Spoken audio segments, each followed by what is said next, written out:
زهقتي من اكلات رمضان؟ تعالى اقولك يا ست الكل هنعمل ايه. عايزه اقولك الصينيه القمر دي ما كلفتنيش غير 6 جنيه. سامعه صوت القرمشه؟ زي ما بقولك كده 6 جنيه بالظبط. عايزه اقولك طعمها تحفه. انت مفكراها فراخ بانيه؟ دي مش بانيه، دي بطاطس. عايزه اقولك عاملاها بتتبيله تحفه، والقرمشه مقرمشه وجميله. يا سلام بقى كده لما تحطيها في صوص التوميه، بجد تحفه. يلا نسمي الله ونشوف هنعمل ايه. اول حاجه هنجيب بطاطس، طبعا هنقشرها ونحطها في ميه ونمسكها كده بالطول ونقطعها كده شرايح، تكون يعني متوسطه، ما هياش تخينه وما تكونش رفيعه. انا مش عايزاها رفيعه عشان ما تتهريش ايه مني، عايزاها تكون السمك بتاعها متوسط زي ما انا عاملاها كده بالظبط. ما تنسيش بقى اللايك والشير والاشتراك في القناه، ونعمل كده لايك عشان اللايك هو اللي يرفع الفيديو، ونفعل زر الجرس. هنجيب كده حلة ونحط فيها مية، أول ما تغلي ننزل فيها بشوية ملح صغيرين. بعد كده هحط البطاطس فيها. أنا مش هسوي البطاطس سوا كامل، أنا عايزة بس أديها غلوة في المية، وبعد كده هشيلها، لأني كده كده هكمل تسويتها في الزيت، يعني هحمرها في الزيت فهتستوي معايا. فزي ما قلتلك كده أنا عايزاها إيه، تاخد غلوة واحدة، هي متماسكة معايا هي. هجيب طبق احط فيه ميه من الحنفيه او ميه ساقعه مش هتفرق، وهنزل بالبطاطس عشان انا مش عايزاها تكمل تسويتها في السخونيه اللي طالعه منها، اديها صدمه يعني. وفي الحله التانية هنا انا حاطه ميه بغليها، هعمل بقى شويه مكرونه جنبها، مكرونه بصلصه. حطيت بقى حبه ملح كده على الميه، وهنزل بقى بالمكرونه واحط ايه، معلقه زيت صغيره خالص، وهسيبها تتسلق. وبعد كده نروح نعمل ايه التتبيله. عايزه اقول لك تتبيله تحفه.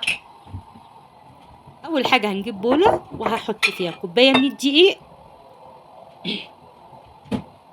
ومعلقه نشا او معلقتين، طبعا على حسب الكميه اللي انت عاملاها. خدي بالك بقى من البهارات اللي انا هحطها. هحط فلفل اسمر، كمون، شطه، توم باودر، بصل باودر، كركم كاري، ملح. يبقى فلفل اسمر، كمون، شطه، توم باودر، في بصل باودر، كاري، كركم وملح، كل حاجه معلقه صغيره. زي ما قلت لك كده كل حاجه ايه معلقه صغيره. وهقلب بقى كل المكونات ديت، وهنزل كده بكوبايه ميه وهقلبها لحد ما كل الخليط كده يتجانس مع بعضه. انا مش عايزه فيها تكتلات خالص. ما تنسوش بقى تصلوا على النبي في التعليقات. عايزه اقولك ريحه الكاري بتخليها يعني ريحتها حلوه وطعمها حلو، تخلي البطاطس طعم جميل. هو ده القوام اللي انا عايزاه. هجيب بقى بقسماط ناعم او فيجيتار، بس يستحسن يكون بقسماط. وهنزل كده بالبطاطس في الخليط السائل بتاعي، هغلفها كده. وبعد كده هنزل في البقسماط،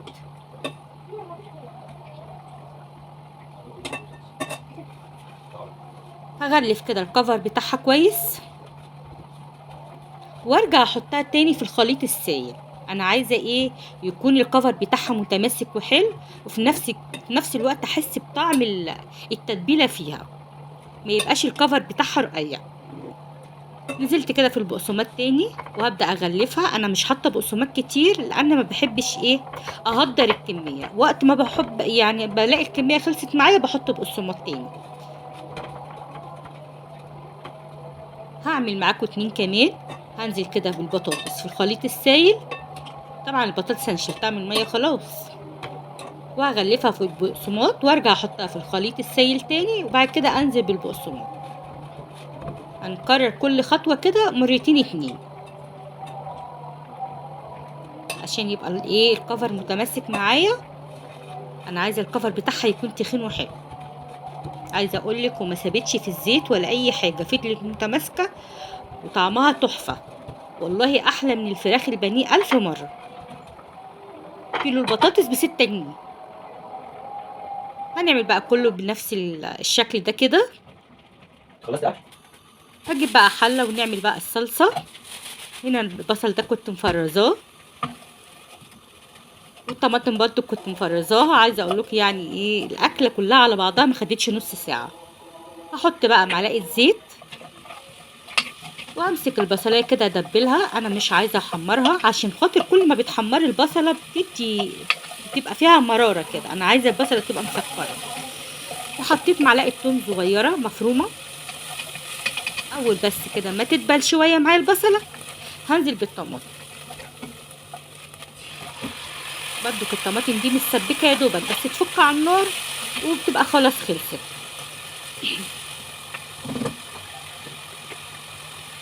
حط بقى فلفل اسمر وكمون وشطه وملح واسيبها كده تفك مع نفسها. وهبدأ كده بقى ايه، احط الطاسه بقى على النار. واول ما الزيت يسخن هنزل بالبطاطس. تابعي معايا بقى وشوفيني كده. هتلاقي الكفر ما فاتش في الزيت خالص وفضل متماسك. وعلى شرط انا ما حطيتهاش في التلاجة، مجرد ما تبلتها وغلفتها في البقسماط حطيتها في الزيت على طول. ادي كده التسبيكه كانت خلصت خلاص. هبدأ بقى ايه، اقلب كده البطاطس على الوش التاني. انا هوريكم كده بقى قرمشتها وهي في الطاسه لسه، بصوا سامعين، وما سابتش خالص في الزيت.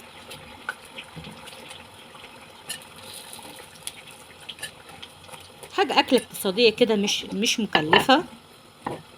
في نفس الوقت برضه الواحد زهق من اللحوم ومن الفراخ، من جميع الاكلات الصراحه. نبدا كده بقى نحط الدفعه التانية. عايزه اقول لكم انا ما كملتش بقيه البطاطس، سبتها شلتها في التلاجة وقلت ابقى اعملها وقت تاني. انا عملت الكميه اللي تكفينا الصراحه. هنزل بقى بالمكرونه كده في قلب الصلصه. وكده كانت الاكله خلصت اصلا.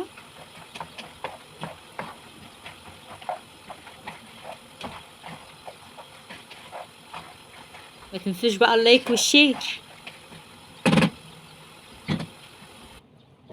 بصوا كده كانت خلاص خلصت، طعمها تحفه. كمان هحط معاها صوص التوميه. صوص التوميه ده انا كنت عاملاه ساعه سندوتشات العيش السوري. طبعا بقى انا كنت عاملاها قبلها بيوم. بصوا تقل ازاي لما حطيته في التلاجة. اول ما بتعمليه بيبقى خفيف شويه، بعد كده بيتقل عادي لان ده نشا والنشا بيربط. عايزه اقول لكم طعمه تحفه لان انا بحط لها كمان زبادي بيخلي الطعم بتاعها تحفه. بصوا القوام بتاعها. ودي المكرونه خلاص والبطاطس خلاص. جربوها بجد. عايزه اقول لك ولادك هيطلبوها منك على طول. اتمنى تكون الوصفه عجبتكم واستنوني في وصفه جديده من وصفات لومه.